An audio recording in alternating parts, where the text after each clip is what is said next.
Hello guys, welcome back.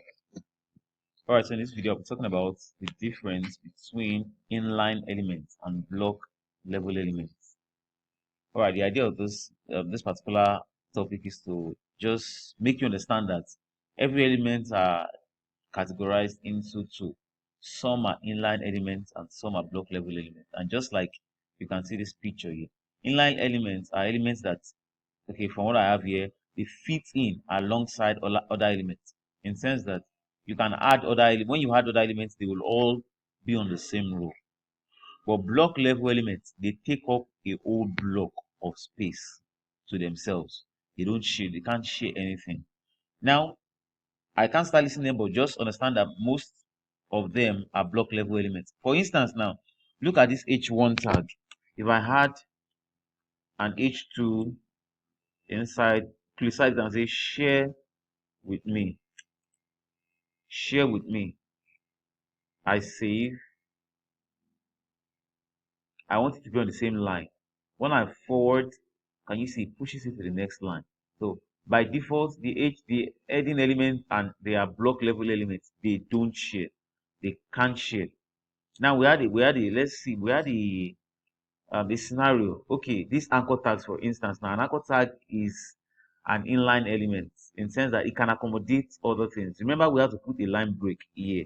So let's do another example here now. An anchor tag that says eat me, and I nest it to something, nothing particular. So let me just write ash. This is the way to make a dummy link, a link that is not connected to anywhere. But HTML will read it as a link, but literally is not connected to anything. So you just put hash here. So this is an anchor tag now. I save. It is here. Now the anchor tag can accept other things. Let me see. Beside the anchor tag, I can actually add another anchor tag again and say, let me just call this kick me.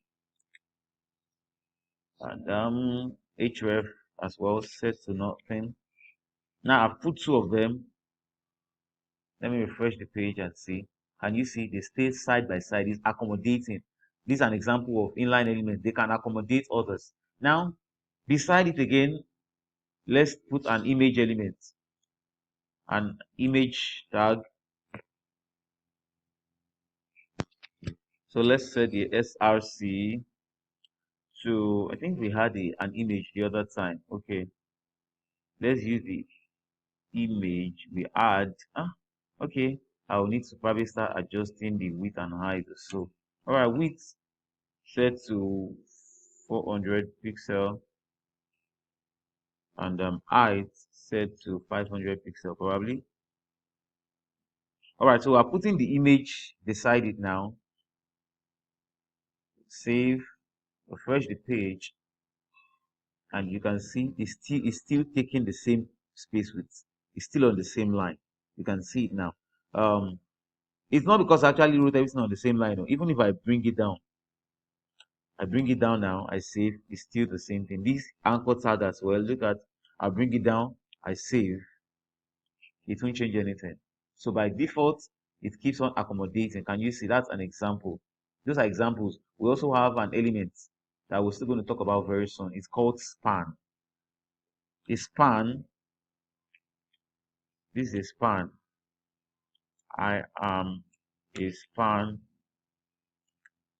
element. If I have this after the image, I save. It is also an example of inline styles. Can you see I'm a span element? So these are examples, but other things such as header elements, and what are the things we talked about? We talked about the header. We talked about okay, we've not talked about divs and spans. Divs and spans are examples of a span, for instance, is an inline element, but a div is totally something. Now look at this div. I'm going to add a div.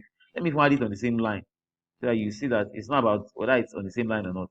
I'm going to add this div, and inside the div, I'll write a text. I am a div element.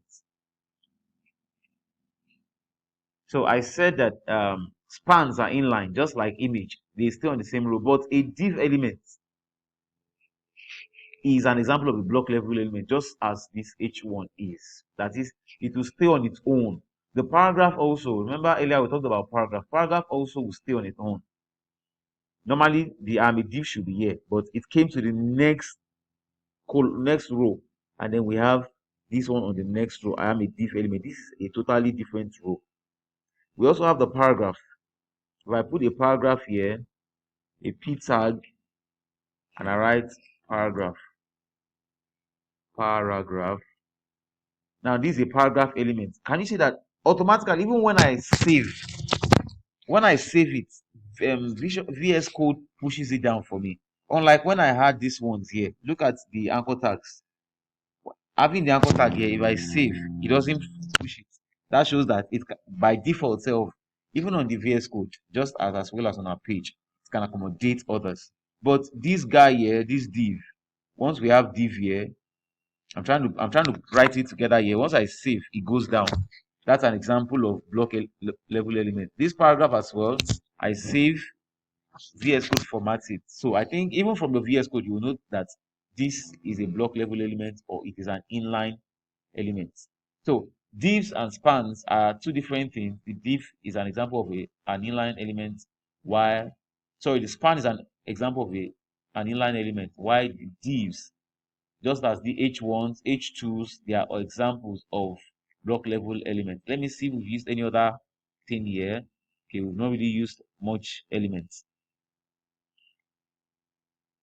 List, we've talked about the list as well. List also are examples. Okay, in this case now we are in the about page. Let's try to look at something.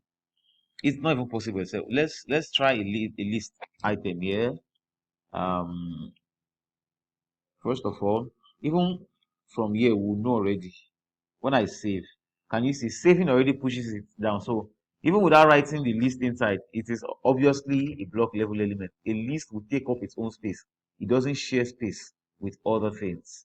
Inside it, we have our L1. I can say list 1. I save.